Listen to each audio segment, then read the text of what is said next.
आज हम हिंदी विषय में साहित्य विविधा इस पुस्तक से संवाद कौशल्य भाषा कला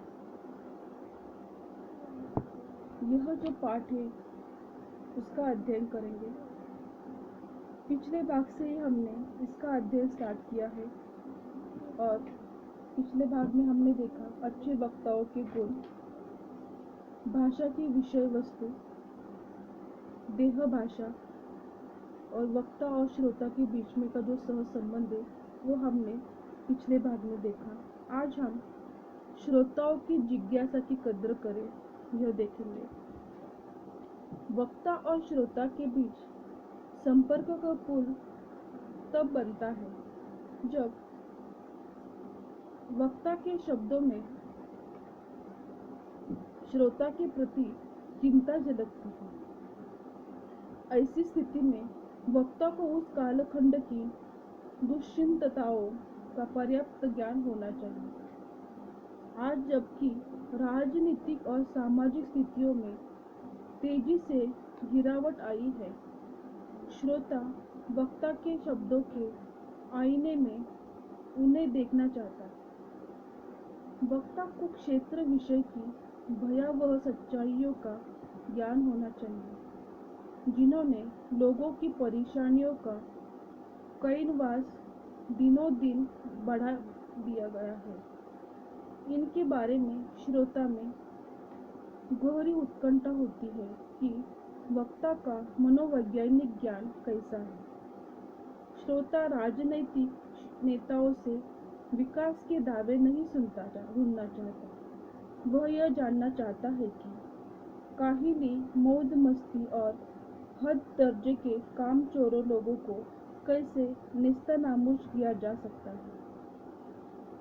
श्रोता वक्ताओं का हौसला परखना चाहता है। आगे क्या कहा जाता है कि वह राजनीतिक संरक्षण में उच्च पदों पर आसीन अयोग्य और अकर्मण्य अधिकारियों के बारे में उनकी भावनाओं से कैसे तालमेल बिठाता है। श्रोता वक्ता की विश्वसनीयता की परख करने के लिए यह सब कुछ करता दिखाई देता है कि सिर्फ श्रोताओं को उसका ज्ञान, उसका विषय, उसका विकास इतना ही नहीं, तो जो काम के नाम पर बड़े बड़े अधिकारी हैं, अकर्मण्य यानी बिना काम करने वाले, उनके विरुद्ध में भाषण करने वाला, परखड़ या प्रभावी बोलने वाला वक्ता उनको चाहिए। इसलिए वो कहना चाहते हैं कि परख करने के लिए यह जानना चाहते हैं कि किसके पक्ष में खड़ा है, जो दोनों के बीच में अटूट रिश्ता कायम रखती है। वक्ता के लिए श्रोता की यह भावना प्रवणता एक बड़ी उपलब्धि कही जा सकती है। श्रोता वक्ता को भगवान के रूप में देखता है, जो अपनी बुलंद आवाज से भ्रष्ट तंत्र को तार तार कर सकता है। और आगे कहा जाता है कि जीवन के प्रत्येक क्षेत्र में व्याप्त अराजकता का खुलासा कर सकता है। सार्वजनिक जीवन के अन्य मंचों पर भी श्रोता वक्ता को चमत्कारिक शक्ति के रूप में देखना चाहता है, जो पाखंड का पर्दाफाश कर सके। पाखंडी लोग जो है उनके विरुद्ध में पर्दाफाश कर सके, ऐसा वो जानना चाहते, ऐसा वक्ता वो चाहते हैं कि समाज में वो अन्याय के, अत्याचार के विरुद्ध में लड़ सके, बोल सके। श्रोता की आकांक्षा वक्ता से तर्क संगत और बातें सुनने की होती है। वो चाहता है कि उसकी चाहत है कि समाज की विसंगतियां तेज तर्रार भाषण के जरिए उधेड़ जाए और लोगों में सड़ी गली परंपराओं के विरुद्ध में एक टीम उत्पन्न कर सके। अभिव्यक्तियों के आधार पर वक्ता की घृणा हो जाए कि वाक् चातुर्य उसे परिस्थिति जन्य नजर आनी चाहिए। भ्रष्ट व्यवस्था को नकारता वक्ता श्रोता को महानायक नजर आता है। जो भी ऐसे पराक्रमी या परखड़ या प्रभावी भाषण वाले व्यक्ति होते हैं, उनको देख के जो श्रोता होते हैं उनको एक अलग ही आदर रिस्पेक्ट उनके मन में आता है और वो उनको एक महानायक की नज़र से देखते हैं। यद्यपि श्रोता का मन जितना ही सफल व्यक्ति की कसौटी होता है, लेकिन इनका अर्थ यह कदापि नहीं है कि असंगत मुद्दों पर भी सहमति व्यक्त की जाए। अनेक शोध भी इस बात की पुष्टि करते हैं कि जब किसी की तर्कहीन बात पर सहमति जताना उचित न हो तो जबरदस्ती हाँ कहना गलत है। हालांकि वक्ता के लिए ऐसे अवसर कम ही होते हैं।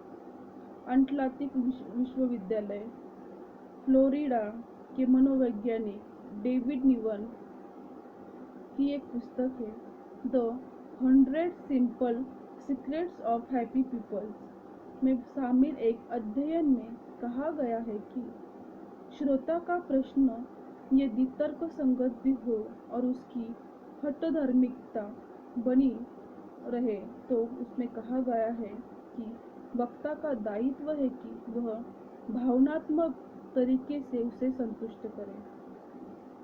श्रोता के किसी प्रश्न का तात्कालिक समाधान संभव न हो तो उसे टालने की बजाय विनम्रतापूर्वक कहा दिया जाए कि मैं आपको बाद में इसका समाधान बताता हूँ। श्रोता सबसे ज़्यादा संतुष्ट तब होता है जब वक्ता उसके साथ अपनी भावनाओं को बांटने का प्रयास करता है। चरित्रक और नैतिक मूल्यों के पतन के द्वारा में राजनीति और अर्थनीति पर उपभोक्तावादी नजरिया और ज्वलंत मुद्दों को अप्रासंगिक कर देना श्रोता की दृष्टि में वक्ता को अस्वीकार्य कर देता है, जबकि वक्ता का दायित्व मुद्दों से पलायन का नहीं होता है, अपितु उसे दोनों पक्ष बताकर श्रोता के मन में बिखराव को रोकना चाहिए। यह एक शाश्वत सत्य है कि वक्ता को अपने में गहरा असर उत्पन्न करना है तो चुटकुलों, मुहावरों और शेरो शायरी का उपयोग ज़्यादा से ज़्यादा करें।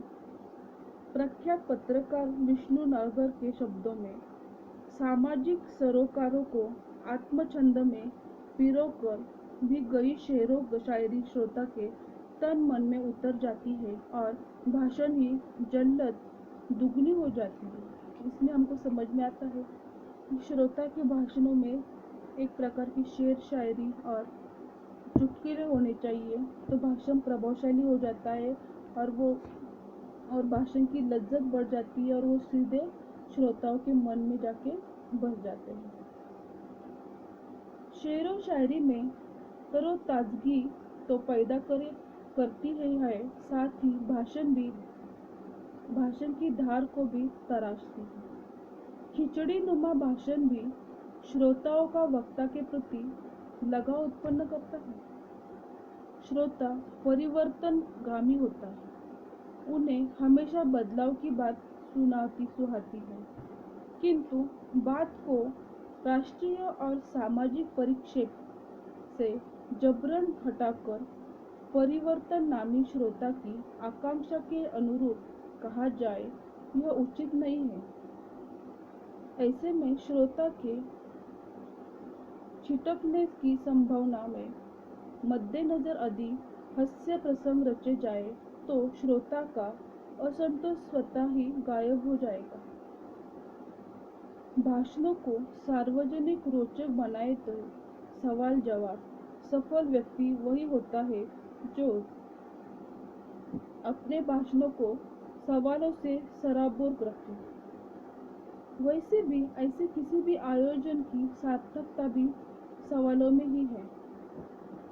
सवाल जवाब का सिलसिला नहीं चलेगा तो श्रोताओं में रुचि कैसे उत्पन्न होगी। जब वक्ता बोलता रहेगा और श्रोता सुनता रहेगा तो स्थिति में नीरसता उत्पन्न होती है, उसमें जान नहीं होती है, श्रोता भी ऊब जाते हैं। तो श्रोता और वक्ता के बीच में सवाल जवाब होना बहुत ज़रूरी होता है। जब वक्ता बोलता रहता है और श्रोता सुनता रहता है तो उसमें एक नीरसता आ जाती है। यह भी स्पष्ट है कि नीरसता में सभाएं ज़्यादा देर नहीं चलती।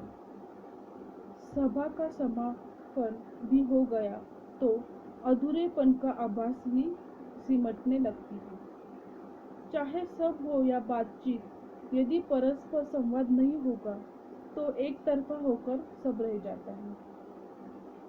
सभाओं को सरल बनाने की दृष्टि से सवालों का होना महत्वपूर्ण माना जाता है। भाषण एक शिल्प, एक कौशल्य है। जिस तरह कलाकार अपनी कला के शिखर पर बैठकर भी चुप नहीं रहता, उसमें उत्तरोत्तर नई संभावनाओं की खोज करता है, वक्ता को भी अपनी भाषण कला को परिष्कृत करने का निरंतर प्रयास करने रहना चाहिए। भाषण में भी सेल्समैन सरीकी वृत्तता होनी चाहिए। वाक् चातुर्य और व्यवहार कुशलता इसके आयुध है। ध्यान देने का सकारात्मक दृष्टिकोण अपनाया जाना चाहिए। विशेषताओं का इंद्रधनुष दमकता नजर आना चाहिए। वक्ता को अपने व्यक्तित्व में दिनों दिन उजागर करने के लिए नवसृजन के प्रयोग भी करना चाहिए। नवसृजन यानी नयापन, कुछ तो नया ऐसा करना चाहिए। इस तरह के प्रयोग का दायरा श्रोताओं की मानसिकता को पढ़ते हुए करना चाहिए, जिसमें स्वयं ही सम्मान में अभिवृद्धि हो, तब श्रोता भी समादृत हो। वक्ता को सफल होने का यह सबसे प्रभावी तरीका है। भाषण के दौरान अनेक प्रसंग ऐसे भी होते हैं जो बात का वजन बढ़ाते हैं। ऐसी स्थिति में यदि उनका संबंध शास्त्रों अथवा महापुरुषों से जोड़ दिया जाए तो उनमें ऐसी स्थिति में यदि उनका संबंध शास्त्रों अथवा महापुरुषों में जोड़ा दिया जाए तो उनमें एक विशिष्टता उत्पन्न हो जाती है। स्वयं सिद्धांतों का संवाहक बनने के लिए अर्थवत्ता गौण हो जाती है। वक्ता को अहंकारी भाषा नहीं बोलनी चाहिए, अर्थात स्वयं को केंद्र में बनाइए। इस तरह का वक्ता का भाषण होना चाहिए। किसी अभियान पर बोलने का अवसर हो तो उससे जुड़े एक या दो व्यक्तियों से भी पदाधिकारियों को श्रेय देना चाहिए, अन्यथा वक्ता का एक पक्षीय झुकाव उसे नीचा दिखाएगा। मतलब जो भी है उसको वो दोनों ही बाजू का या दो अन्य व्यक्तियों का विचार कर दोनों के ही बाजू में बोलना चाहिए। कलह का बीजारोपण इसी से होता है। भाषण कला समारंभ का उद्वेग है। समारंभ अपने विशद रूप में भाषण के रूप में प्रकट होता है। सामाजिक सरोकार से लेकर राजनीतिक हलकों में तथा राजनयिक मसालों तक होने वाली द्विपक्षीय वार्ताओं का आधार संभाषण कला ही है। इसका क्षेत्र केवल मंच तक ही सीमित नहीं होता है, तो वो बहुत विशाल है। इसीलिए इसका उपयोगिता और महत्व अपेक्षाकृत ज़्यादा है। भाषण में सिद्धांतों को उपदेयता का श्रोता भी संभाषण से ही है। संभाषण ही विधा घर से शुरू होकर कार्य क्षेत्र से होते हुए समाज में शासन तंत्र तथा समग्र सांसारिक संबंधों तक पहुंच जाता है। इस तरह से श्रोता, वक्ता, उसका भाषण, उनकी प्रभावशालीता का वर्णन यहाँ पे बहुत अच्छी तरह से किया गया है कि श्रोता कैसा होना चाहिए, उनकी बात करने का तरीका कैसे होना चाहिए, श्रोता और वक्ता इन दोनों में इंटरेक्शन कैसे होना चाहिए, इंटरेक्ट कैसे होते हैं दोनों। अगर सिर्फ श्रोता ही वक्ता ही बोलता रहे तो वो भाषण और जो सभा है वो निरुत्साही हो जाती है, निस्तेज हो जाती है। इसलिए वो सक्सेस होने के लिए दोनों में बातचीत होना या सवाल जवाब होना ज़रूरी होता है। श्रोता और वक्ता इन दोनों में बातचीत होना और अपनी अपनी जो मत प्रणालियाँ है वो व्यक्त करना बहुत ज़रूरी होता है। इससे जो सभा है वो आकर्षित और अच्छी से सुस्पष्ट और प्रभावशाली हो जाती है। और इसमें बोला है कि जो वक्ता है अगर किसी दो पक्षों के बीच में बोलता है तो वो एक ही पक्षों के बारे में न बात करती है, दोनों के बारे में वो उसमें समान अपने विचार व्यक्त करने चाहिए। किसी एक ही व्यक्ति के आगे, एक ही पक्ष के आगे उसका झुकाव नहीं दिखना चाहिए। इस तरह से वक्ता का प्रभाव अच्छी तरह से मिलता है या पड़ता है। ऐसा जो वक्ता का जो भाषिक कौशल्य है, उसकी जो शारीरिक हलचल है, जो बातें हैं, वो प्रभावशाली और श्रोता का मन जीत जाए, इस तरह से होनी चाहिए। इसके आगे जो उर्वरित भाग रह गया है वो हम अगले सेशन में देखेंगे। धन्यवाद।